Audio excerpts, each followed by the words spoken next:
Subcommittee will come to order. Without objection, the chair will be authorized to declare a recess at any time. The subcommittee convenes today to examine the enforcement of our immigration laws. Prior to the inauguration day, the border was secure.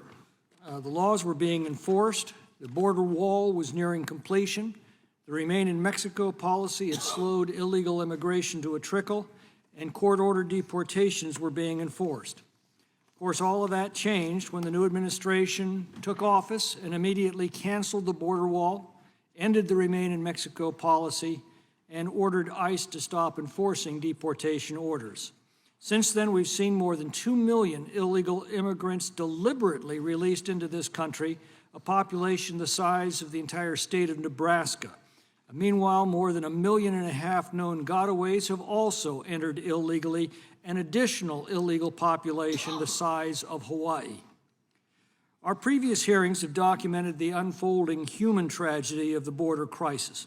For Americans, it means classrooms flooded with non-English speaking students, hospitals overwhelmed with illegal immigrants demanding care, fentanyl poisoning our young people, catastrophic strains on the social safety net meant to help Americans in need, criminal cartels and their affiliated gangs introduced into our communities, working wages suppressed by a flood of cheap illegal labor.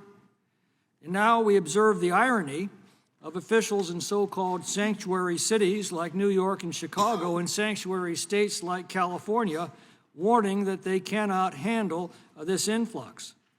For the illegal immigrants, it means a harrowing ordeal, subjecting them to exploitation by the criminal cartels, including sex trafficking, drug trafficking, and labor trafficking, even of small children. Many arrive in physical distress, destitute, and deeply in debt to their human smugglers. Thousands never make it. They die horrific deaths along the way. Well, now we raise the question, why? Clearly, our immigration laws are not being enforced by this administration.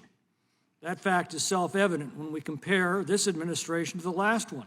The law specifically provides that any asylum claimant shall be detained while their claim is heard. This is now routinely ignored. The law specifically provides that parole is to be granted only on a case-by-case basis for urgent humanitarian reasons or significant public benefit. This law is now being ignored, while parole is granted en masse to release many tens of thousands of immigrants illegally into our country. The law requires deportation orders to be enforced, yet despite record numbers of illegal entries, we see the lowest rate of deportations in our history, with more than 1 million deportation orders simply ignored. Federal courts have ordered this administration to enforce the law, yet time and again the administration seems reluctant to do so. Without enforcement, there is no immigration law. Without immigration law, there are no borders, and without borders, we have no country. This crisis now reaches into every community and constitutes a clear and present danger to our national sovereignty, prosperity, and security.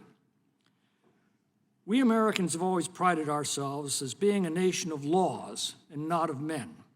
And yet it appears that our immigration laws are now routinely ignored, altered, or perverted by the whims of individuals within this administration.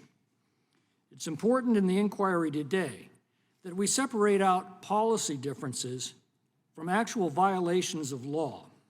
The founders anticipated that foolish people would sometimes occupy the offices of our government, and they left it to voters to correct maladministration at the ballot box.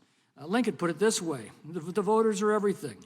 If the voters get their backsides too close to the fire, they'll just have to sit on the blisters a while. Mayor Eric Adams of New York City seems to be a poster child for this phenomenon. The more troubling question arises if this unprecedented illegal migration results not from incompetence and folly, but rather from a deliberate and calculated violation and subversion of the laws of the land. We need to determine what laws have allowed this calamity to befall our nation. As a legislative branch of government, it's our duty to correct them. And we also need to determine what laws are being willfully violated by those commanded to faithfully execute them. And in that case, we need to identify who is responsible and what remedies are available within our system of checks and balances. With that, I am now pleased to recognize the ranking member for her opening statement. Thank you, Mr. Chairman. Well,